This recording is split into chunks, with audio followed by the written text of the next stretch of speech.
નમસ્કાર વિદ્યાર્થી મિત્રો, હું છું ઝાલા જયેન્દ્ર અને તમે જોઈ રહ્યા છો ગુજરાતી એજ્યુકેશન. વિદ્યાર્થી મિત્રો, આજે હું તમને ધોરણ 4 વિષય ગણિત ગમ્મત દ્વિતીય સત્ર 2023 અને 24નું પૂરક મૂલ્યાંકન 2 સમજાવવા જઈ રહ્યો છું. વિદ્યાર્થી મિત્રો, તો જોઈએ પ્રશ્ન 1. એની અંદર જોડકા આપેલા છે અને જોડકા તમે જોઈ શકો છો કયા કયા છે. પ્રશ્ન 1 છે તમારે 4 માર્કનો રહેશે વિદ્યાર્થી મિત્રો, તો તમે જોઈ શકો છો.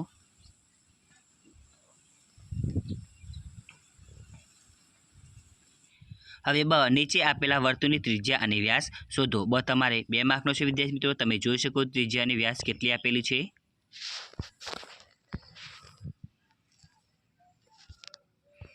હવે ક, પરિકરની મદદથી નીચેની ત્રિજ્યાના માપનું વર્તુળ દોરો. વિદ્યાર્થી મિત્રો, તમે જોઈ શકો છો ક છે એ 2 માર્કનો છે અને 2.5 સેમી કઈ તે ત્રિજ્યાના માપનું વર્ણન કરેલું છે.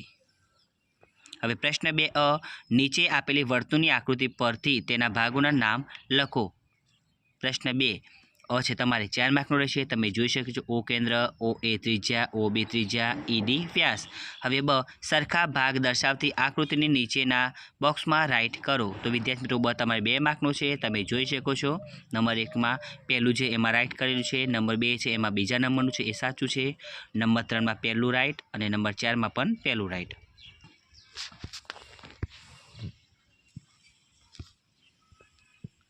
હવે ક, નીચેની આકૃતિઓમાં આચ્છાદિત ભાગ કયો અપૂર્ણાંક સૂચવે છે તે જણાવો. ક તમારે 2 માર્કનો રહેશે વિદ્યાર્થી મિત્રો, તો તમે જોઈ શકો છો 1/3 અને બીજું છે એમાં 1/4. હવે પ્રશ્ન 3 નીચેનું કોષ્ટક પૂર્ણ કરો. તો વિદ્યાર્થી મિત્રો, પ્રશ્ન 3 છે તમારે 4 માર્કનો રહેશે. તમે જોઈ શકો છો કઈ રીતના લખેલું છે.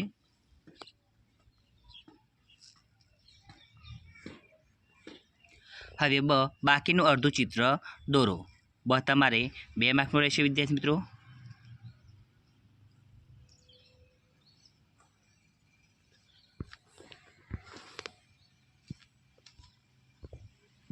હવે ક, પેટર્ન આગળ વધારો. ક તમારે 2 માર્કનો રહેશે વિદ્યાર્થી મિત્રો અને પેટર્ન તમે જોઈ શકો છો.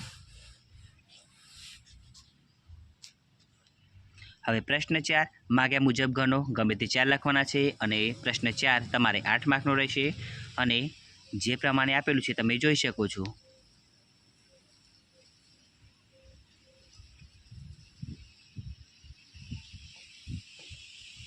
હવે બીજો,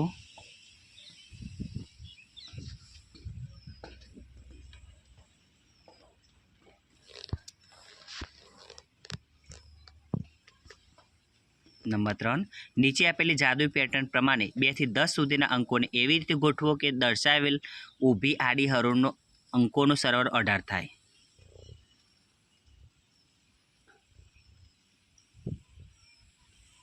નંબર 4 નીચે આપેલી પેટર્નના નિયમ અનુસાર બાકીની પેટર્નના ખાના પૂરો. એ પણ તમે જોઈ શકો છો.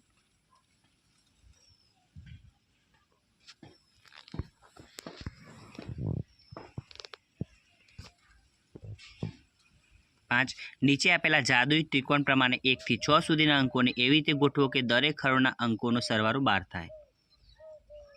તમે જોઈ શકો છો વિદ્યાર્થી મિત્રો.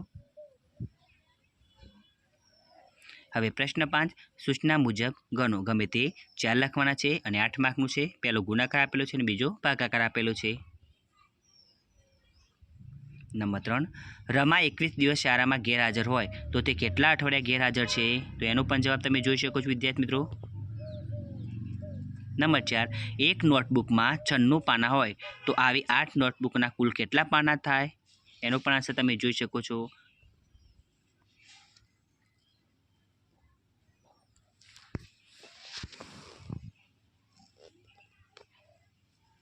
5 નંબર નીચે આપેલા ચિત્રો અને વિધાનો પરથી પ્રશ્ન બનાવો અને તેનો જવાબ લખો. ઉદાહરણ આપેલું છે એ પ્રમાણે કરવાનું રહેશે. રાખડીના 8 પેકેટ, દરેક પેકેટમાં 6 રાખડી છે. તો પ્રશ્ન, બધા પેકેટની થઈને કુલ કેટલી રાખડી છે? તો બધા પેકેટની થઈને કુલ 48 રાખડી છે. તો આન્સર તમે રીત સાથે જોઈ શકો છો.